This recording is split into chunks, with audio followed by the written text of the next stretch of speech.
കഴിഞ്ഞ ട്രേഡിംഗ് സെഷനിൽ Indian market positive closing നൽകിയെങ്കിലും ഫോറിൻ പോർട്ട്ഫോളിയോ ഇൻവെസ്റ്റർ ഇപ്പോഴും സെല്ലിംഗ് സൈഡിലാണ്.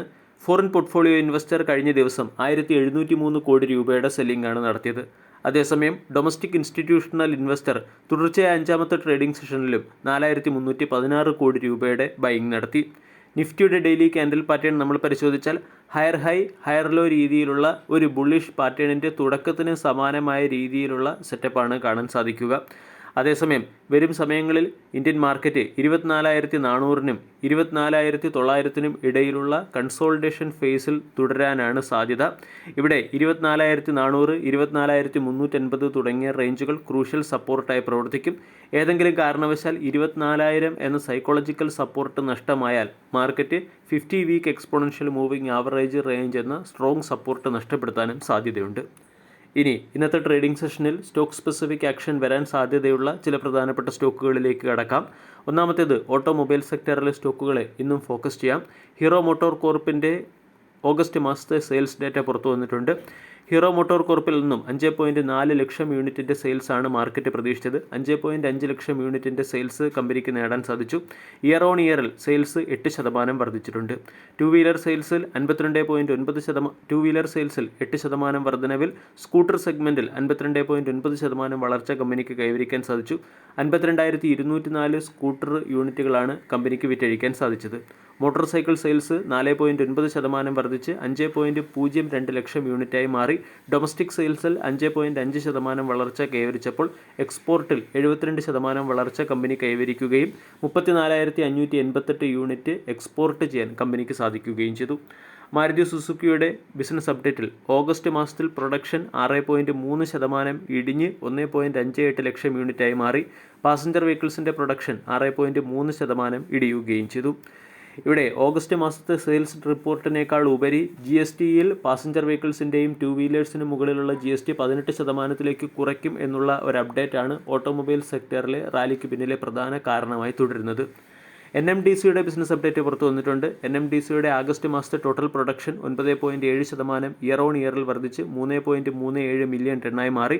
ടോട്ടൽ സെയിൽസ് 7.9% വർദ്ധിച്ചു.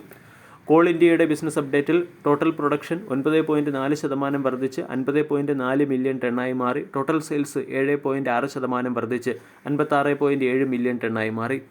റോയൽ ഓർക്കിഡ് എന്ന കമ്പനി നോർത്ത് ഇന്ത്യയിലും അവരുടെ പ്രസൻസ് വർദ്ധിപ്പിക്കുകയാണ്. അംബാലയിൽ പുതിയൊരു പ്രോപ്പർട്ടി വാങ്ങിയാണ് റോയൽ ഓർക്കിഡ് എന്ന കമ്പനി നോർത്ത് ഇന്ത്യയിലേക്ക് ബിസിനസ് എക്സ്പാൻഷൻ നടത്തുന്നത്. UPL ഗ്രോ കെമിക്കൽസിൻ്റെ 49%-ഓളം സ്റ്റേക്കുകൾ $0.76 മില്യൺ അക്വയർ ചെയ്തതിൻ്റെ പശ്ചാത്തലത്തിൽ UPL എന്ന സ്റ്റോക്കിനെ ഇന്ന് ഫോക്കസ് ചെയ്യാവുന്നതാണ്. പൂർവങ്കര എന്ന കമ്പനിക്ക് 2,700 കോടി രൂപയുടെ വാല്യൂഷനുള്ള അല്ലെങ്കിൽ 2,700 കോടി രൂപയുടെ ഗ്രോസ് ഡെവലപ്മെൻറ്റ് വാല്യൂ ഉള്ള ഒരു റെസിഡൻഷ്യൽ പ്രോജക്റ്റ് ഏറ്റെടുത്തതിൻ്റെ പശ്ചാത്തലത്തിൽ പൂർവങ്കര എന്ന സ്റ്റോക്ക് മാർക്കറ്റിൻ്റെ ശ്രദ്ധ ആകർഷിച്ചേക്കും. ഓട്ടോമൊബൈൽ ആൻസിലറി കമ്പോണൻറ്റ് മാനുഫാക്ചറിംഗ് സെക്ടറിലെ കമ്പനിയായ റോളക്സ് റിങ്ങിൻ്റെ സ്റ്റോക്ക് സ്പ്ലിറ്റുമായി ബന്ധപ്പെട്ട തീരുമാനമെടുക്കുന്നതിന് വേണ്ടി ബോർഡ് ഓഫ് ഡയറക്ടേഴ്സിൻ്റെ മീറ്റിംഗ് സെപ്റ്റംബർ 4 വിളിപ്പിച്ചിരിക്കുകയാണ്. അതുകൊണ്ട് റോളക്സ് റിംഗ് എന്ന സ്റ്റോക്കും ഇന്ന് മാർക്കറ്റിൻ്റെ ശ്രദ്ധ ആകർഷിച്ചേക്കും. Stock split point of view focus ചെയ്യാവുന്ന മറ്റൊരു സ്റ്റോക്ക് വെബ്സോൾ എനർജിയാണ്. കൂടാതെ വെബ്സോൾ എനർജി എന്ന കമ്പനി 8 ഗിഗാവാട്ട് ശേഷിയുള്ള ഒരു സോളാർ പ്രോജക്റ്റ് 2028 കമ്മീഷൻ ചെയ്യാനും തീരുമാനിച്ചിട്ടുണ്ട്. ഇതിലേക്ക് 3000 കോടി രൂപയുടെ ഇൻവെസ്റ്റ്മെൻറ്റും കമ്പനി നടത്തും. അതുകൊണ്ട് വെബ്സോൾ എന്ന സ്റ്റോക്കിനെയും ശ്രദ്ധിക്കാവുന്നതാണ്.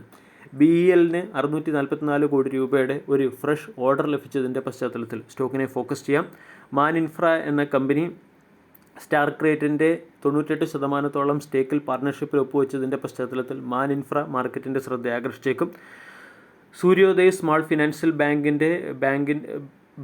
ബാങ്കുമായി ചേർന്ന് സാഗിൾ പ്രീപെയ്ഡ് എന്ന കമ്പനി എംപ്ലോയീസ് എക്സ്പെൻസ് മാനേജ്മെൻറ്റ് ചെയ്യുന്നതിന് വേണ്ടി പാർട്ണർഷിപ്പിൽ ഒപ്പുവെച്ചിട്ടുണ്ട്. അതുകൊണ്ട് സാഗിൾ പ്രീപെയ്ഡ് എന്ന സ്റ്റോക്കിനെ ഫോക്കസ് ചെയ്യാവുന്നതാണ്. ഇന്ദ്രപ്രസ്ഥ ഗ്യാസ് ലിമിറ്റഡ് എന്ന കമ്പനി RVUNL എന്ന കമ്പനിയുമായി ചേർന്ന് ജോയിൻറ്റ് വെഞ്ചർ ഡീലിൽ ഒപ്പുവെച്ചിട്ടുണ്ട്. സോളാർ പവർ പ്രോജക്റ്റ് സെറ്റപ്പിന് വേണ്ടിയാണ് രണ്ട് കമ്പനികളും ജോയിൻറ്റ് വെഞ്ചർ പാക്റ്റിൽ ഒപ്പുവെച്ചിരിക്കുന്നത്. ഇതിൻ്റെ പശ്ചാത്തലത്തിൽ ഇന്ദ്രപ്രസ്ഥ ഗ്യാസ് എന്ന സ്റ്റോക്ക് മാർക്കറ്റിൻ്റെ ശ്രദ്ധ ആകർഷിച്ചേക്കും. HFCL എന്ന കമ്പനി നിവേദി സിസ്റ്റത്തിൻ്റെ 15.2%-ഓളം സ്റ്റേക്കുകൾ 52 കോടി രൂപയ്ക്ക് അക്വയർ ചെയ്തതിൻ്റെ പശ്ചാത്തലത്തിൽ HFCLനെ ഫോക്കസ് ചെയ്യാം. NTPC ഗ്രീൻ 25 മെഗാവാട്ട് ശേഷിയുള്ള സോളാർ പവർ പ്രോജക്റ്റിൻ്റെ കൊമേഴ്സ്യൽ ഓപ്പറേഷൻ ആരംഭിച്ചതിൻ്റെ പശ്ചാത്തലത്തിൽ NTPC ഗ്രീൻ എന്ന സ്റ്റോക്കും മാർക്കറ്റിൻ്റെ ശ്രദ്ധ ആകർഷിച്ചേക്കും. കൂടാതെ മിഷലിൻ ഗ്രൂപ്പിൻ്റെ കൺസ്ട്രക്ഷൻ കോമ്പാക്റ്റ് ലൈൻ ബിസിനസ്സിൽ സിയറ്റ് ഗ്രൂപ്പ് $171 മില്യൺ ഇൻവെസ്റ്റ്മെൻറ്റ് നടത്തിയതിൻ്റെ പശ്ചാത്തലത്തിൽ സിയറ്റ് എന്ന സ്റ്റോക്കിനെയും ഇന്ന് ഫോക്കസ് ചെയ്യാം. വീഡിയോ എല്ലാവർക്കും ഇഷ്ടമായി എന്ന് വിശ്വസിക്കുന്നു. താങ്ക്